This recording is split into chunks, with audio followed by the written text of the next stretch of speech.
Okay, I'm starting over. This is going to be a follow-up to the Cloud Empress solo uh, kind of demonstration thing, spiel. Uh, Basically using the same, I'm going to use the same solo protocols that are for Cloud Empress for the most part. I'm going to basically be chopping some of them down and then also using Mothership RPG. The key difference here is that instead of an exploration focused style of play that is kind of implied from the Cloud Empress solo rules, I'm going to use this to do some Mothership pamphlet scenarios, which are like basically like 2 to 3 pages, low prep, sort of run it on the fly kind of thing. You can get, the PDF for free, and then these are free as well. I took the character sheet, or the group character sheet for Cloud Empress, changed the name of the stats to match Mothership, and maybe something else that I'm not thinking of right now. Anyway, when we look at the solo rules here, I mean, and I already rolled for my stats. Oh, I see. I forgot to change damage to health, so I'll just be counting up instead of counting down, so it's not really a big deal. But I rolled for all my stuff. I got my skills and my equipment here, so all I need to do is do these reaction rolls. So when I look at the solo rules for Cloud Empress, I'm basically going to be yeah, I have a D10 response. I roll a D10 to check the response for my characters, and that will correspond to this pie chart here, right?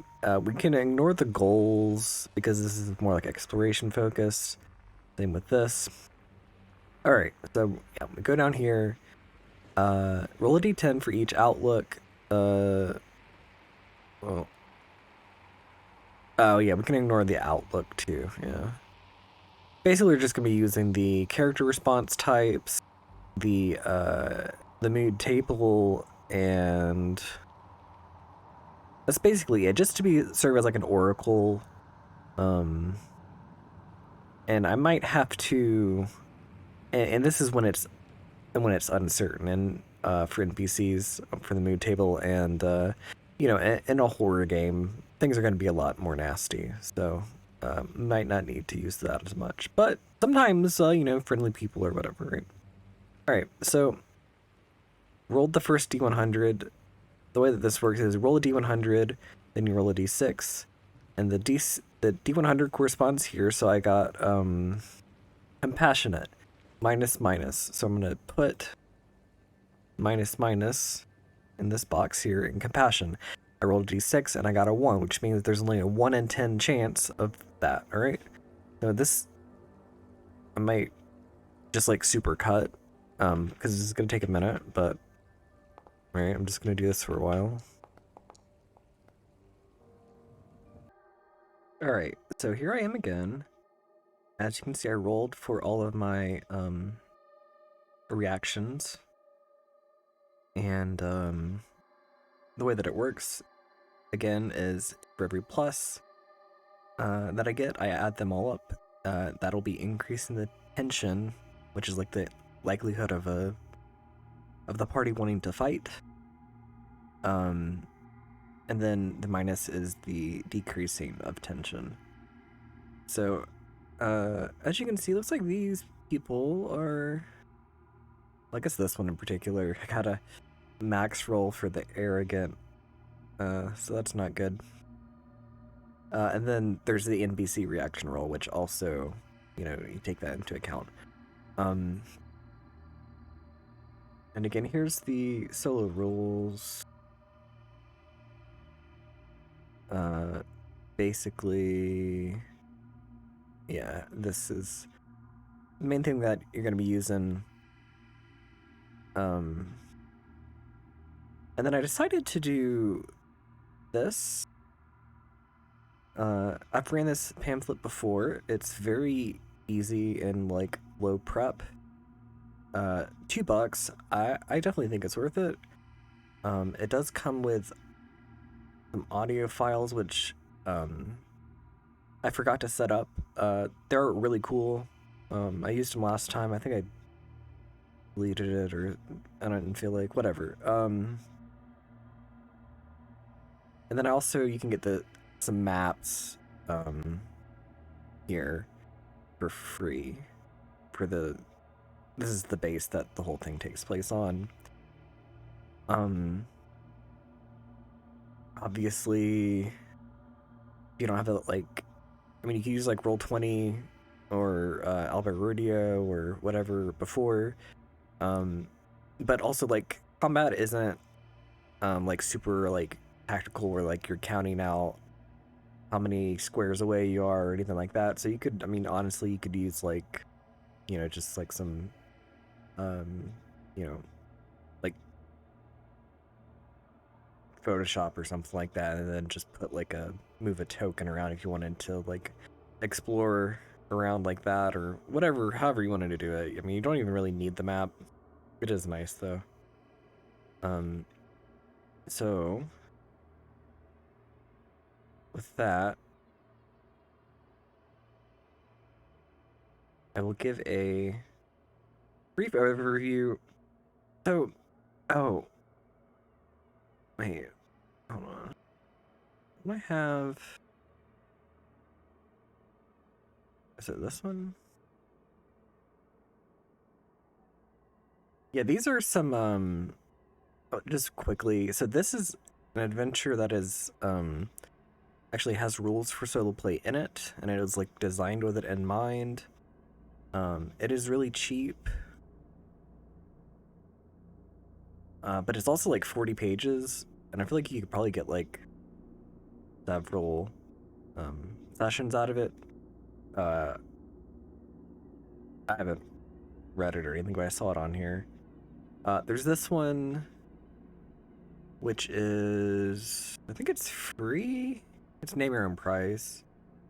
And it's like a more short sort of space station exploration, and it's designed for solo as well.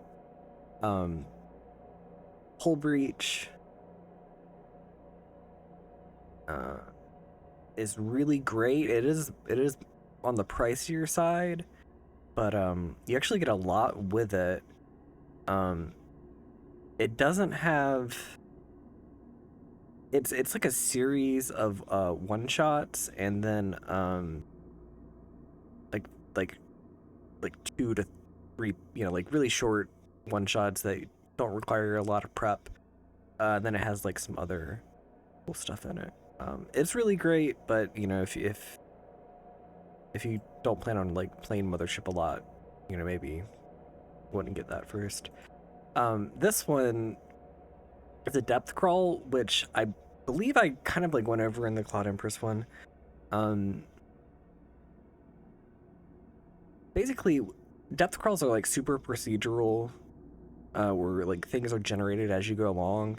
And this is, you know, a as you can see, a derelict generation ship adrift, and there's like some cultists here, and you kind of go around exploring it. It's more exploratory, and you could probably use the well, not those rules, but maybe like outlooks or something like that if you wanted to use that. But anyway, like more procedural heavy stuff is obviously going to be better for playing solo.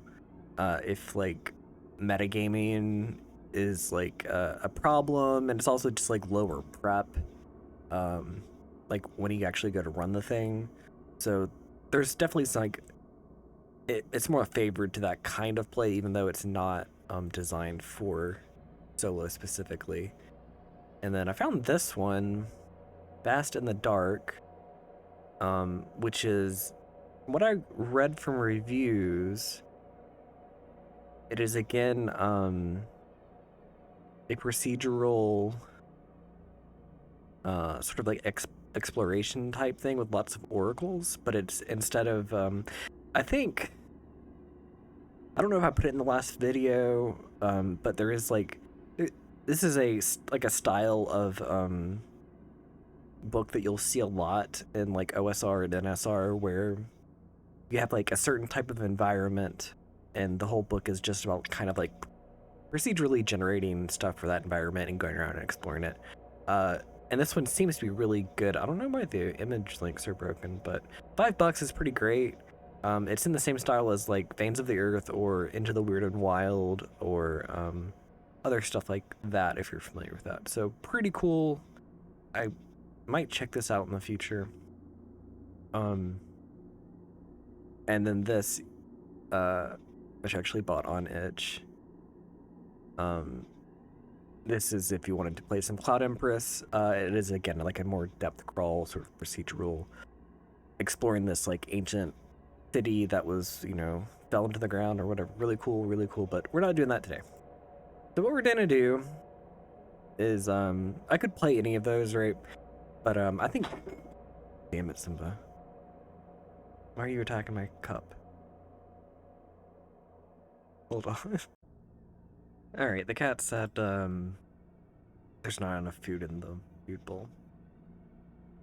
So, yeah, I'm not gonna do any of these ones that were like made for solo, or even really suited specifically towards like a more solo type of experience. Just to kind of show, because there's not that many of them. The more common thing that you'll find for Mothership stuff is these pamphlet adventures, which are like 2 to 3 pages, and they're really great. And EMU some who wrote this one writes tons of great stuff. I cannot recommend their scenarios enough. And basically, I don't really need. I mean, I've already done most of the prep, so the way that this works is, I'll start here. What are my guys' names?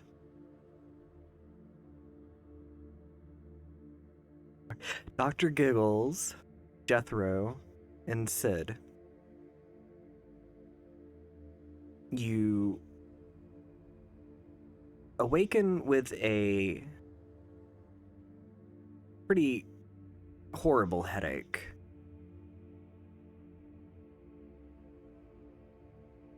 You look around. You're not sure where you are, how you got here, what you're doing, or really much of anything. You see each other, and all of you are still wearing your spacesuits.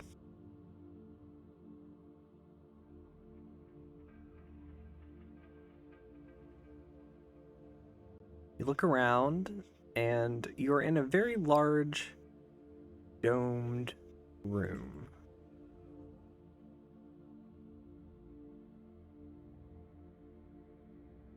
What would you like to do?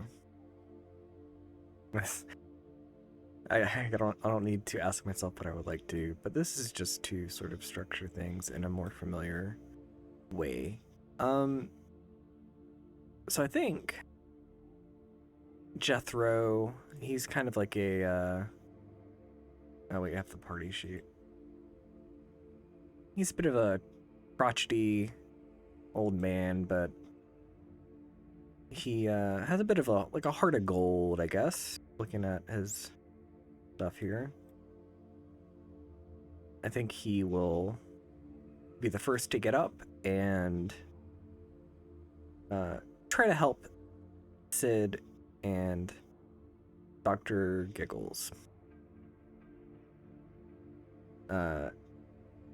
He goes over to Sid. Wait, is this? And you can see Sid is like, I don't need your help, old man. I got this myself. And he refuses the helping hand. they all get up and they try to take in their surroundings.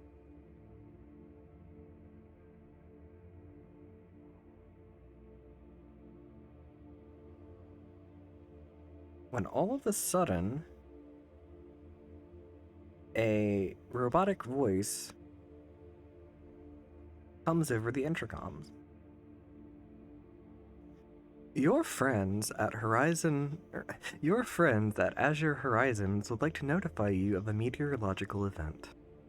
Please stay calm and avoid windows while performing your corporate assigned duties around the Azure base facilities. 1. Unclog the toilets in Habitation Restroom B. 2. Perform routine maintenance on solar arrays 3 and 4. 3. Replace the rearmost axle in the rover stored in the mechanics bay. 4. Go outside in 2 hours, 32 minutes, 9, 8, 7 seconds, and look up. 5. Make the bed in Habitation Barracks. Messy, messy. For your participation, 1,000 credits will be deposited in your pre-selected financial institution on Prospero's Dream. Thank you. And I'll have like a running clock going. So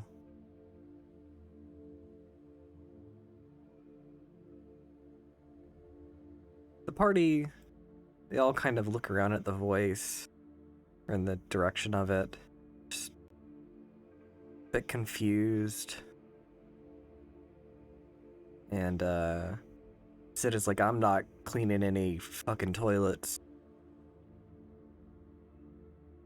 Jethro is like, look, man, I don't know how we got here, but I think we need to fix that rover and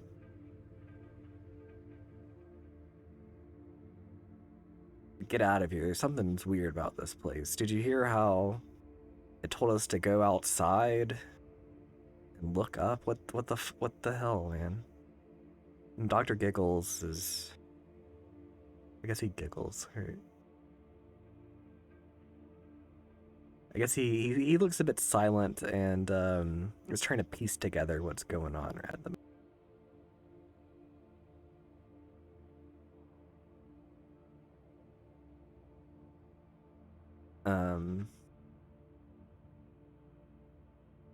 Oh, do I not have light?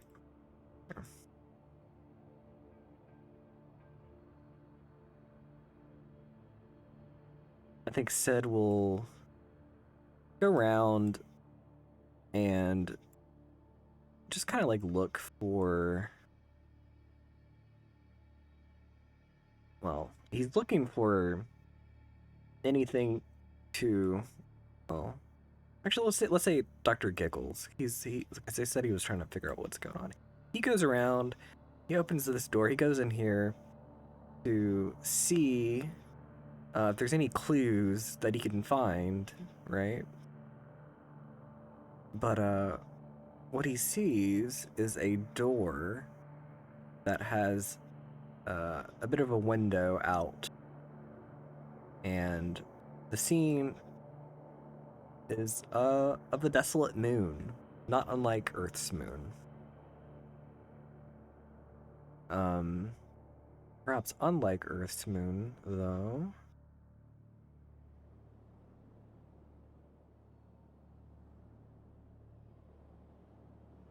I think there's a thing that I can roll for it. But, wait, where is it?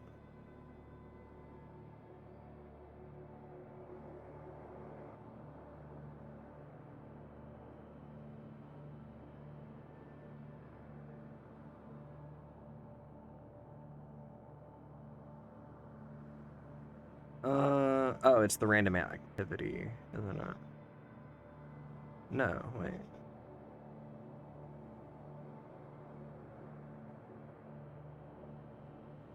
Oh, I'm not sure where this went.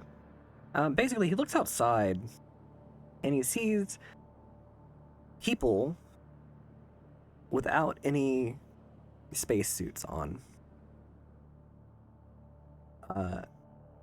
And as I already described, this appears to be a desolate moon, so why, or rather how, are they out there?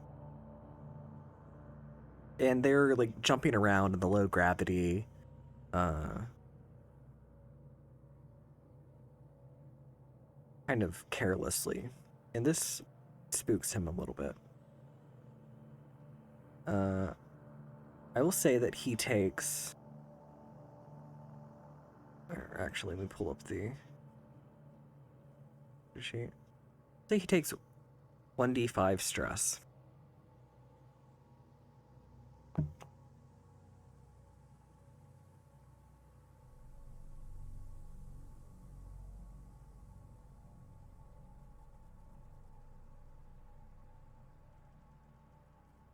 He goes back into the main room, and in the meantime, I'll say maybe Jethro has gone over here. He opens this door, and he sees some bedrooms.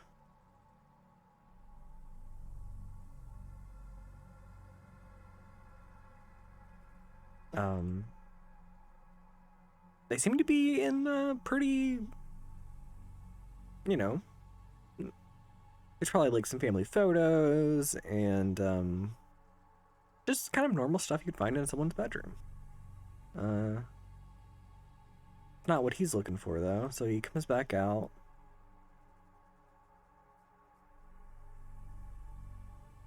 And Dr. Giggles is like, look, there's some weirdos out there outside. They're just hopping around and they don't have any spacesuits on. What is, how is that even possible?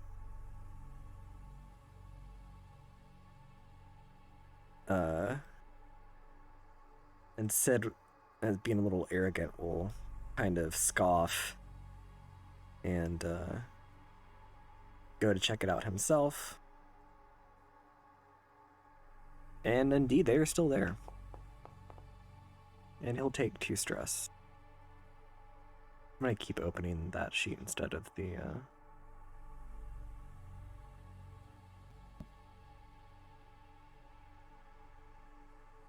He goes back and has this sort of incredulous look on his face. And he's like, we gotta get the hell out of here. What you said about the buggy, Jethro, yeah, I agree. We gotta... Look, we need some weapons. Wait, where's your... Didn't you have like a shotgun? And Jethro is like, oh yeah, that's right. And continues to look around.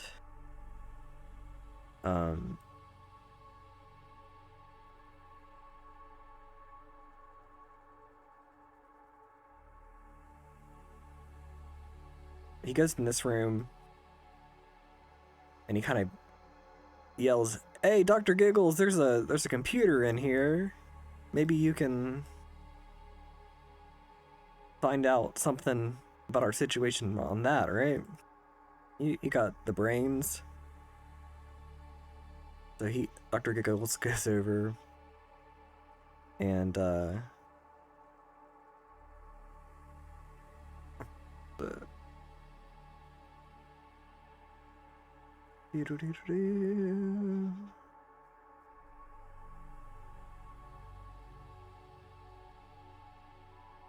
and there's no check that he has to make. So he's able to see sort of layout of the research base. He finds a number of logs. Seems all very on the up and up until there was a sighting of a meteor about a week ago.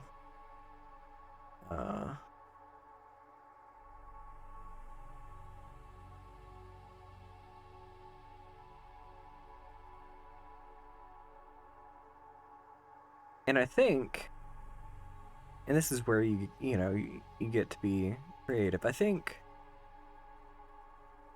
he's gonna want to hack into the terminal to see if there's any. Well, I'll say that he knows that there's some sort of like security camera somewhere, but he wants to be able to, see what's going on around the base. So I will give him an intellect roll. So I need to roll a 41. And I got a 2. So wow. Awesome. He hacks into the security feed.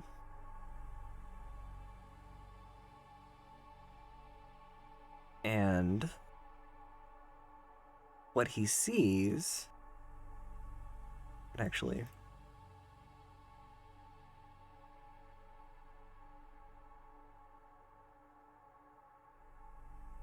I'll say that he sees a number of people in blue jumpsuits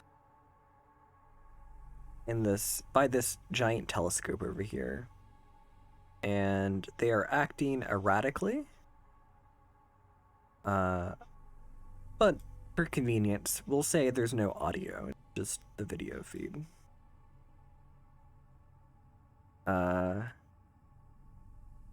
He sees into this area where there is a hydroponic garden, and all the stuff in here is blue. And then, yeah, we'll say he can see in here as well. And again, there's more workers. They don't appear to really be working. And in fact, I think he gets a good look at some of them. Here, I'll roll 3d10. 1, 2, 9. So one of them has apparently tried to swallow a therapy lamp. And there's this giant blue bowl jutting from their mouth. Another is just kind of staring at the domed ceiling. And the other is giggling and floating in there. Oh yeah, because this is like there's still low gravity in here as well.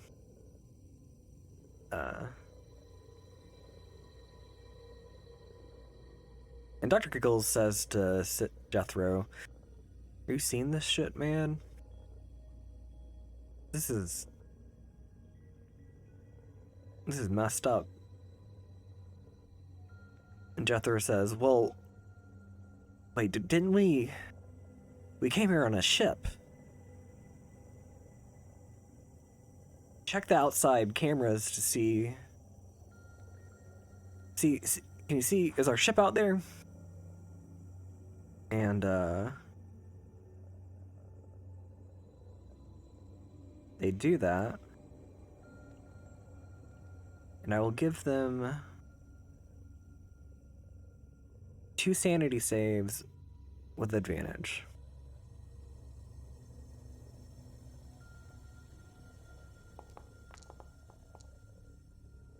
Oh, that's the wrong. Sorry. Roll 2d100. Keep highest one. Roll 2d100. Keep highest one. So Dr. Giggles, he succeeds, and Jethro fails. So, as the camera, or as the monitor shows the cameras, one of the cameras outside of the base, there's this, you can see better, I guess, from this angle.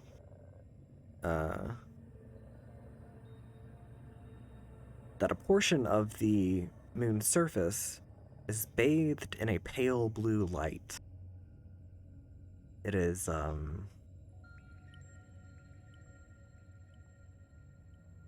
bit like at first it's just kind of like, you know, like a reflective light, like off the moon. Uh, but the longer that Jethro stares at it, the more it sort of takes on like a sort of like a plasma quality, almost like an aurora borealis has fallen uh, moon's surface. And he has meteor psychosis.